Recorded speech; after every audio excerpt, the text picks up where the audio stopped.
When I was in prison, before I learned about prison politics and how to do time, before I came up with the idea for Liberation Literacy and the name for All Rise magazine, before co-founding the first gender and sexuality class in the Oregon Department of Corrections, before I had the grand reputation I do now at Columbia River Correctional Institution, a man I was in Unit 6 with and I became friends. Someone I later heard rumors about and had conflicting feelings for, a friendship that had gotten stronger as I became more influential among other prisoners, staff, and guards, while he remained in that same medical dorm. When I first got to CRCI, I treated people how they treated me and volunteers. If you were honorable, respectful, and viewed violence and aggression as a last resort, I would share my opinions, advice, food, and time with. And this man, before anything current, and before we knew who the other truly was, treated me with patience, empathy, and loyalty. He was a close friend. He is a brother.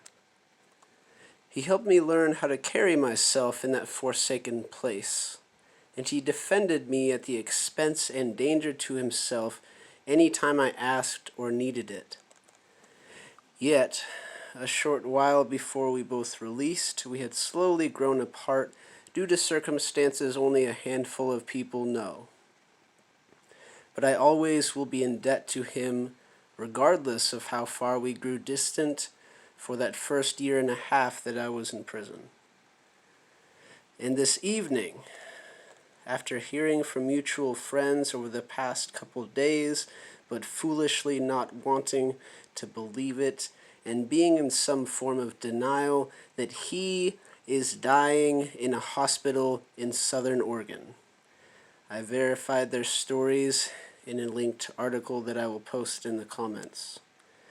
Jon James, otherwise known as Preacher, is in critical condition after 3 police officers in Grants Pass opened fire on him for supposedly coming at them with something as dangerous as a small weeder, a gardening tool.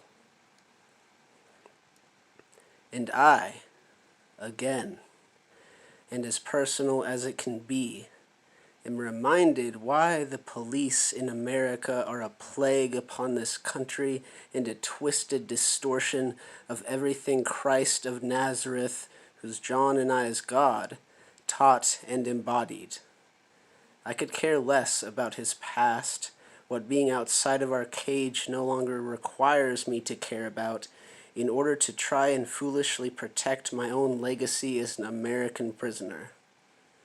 He knows why I had to become my full self in there, beholden to no one.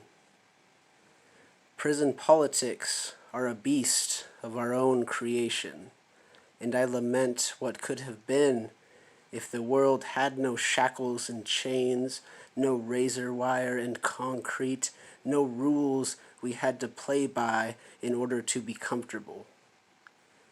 I pray for you, brother.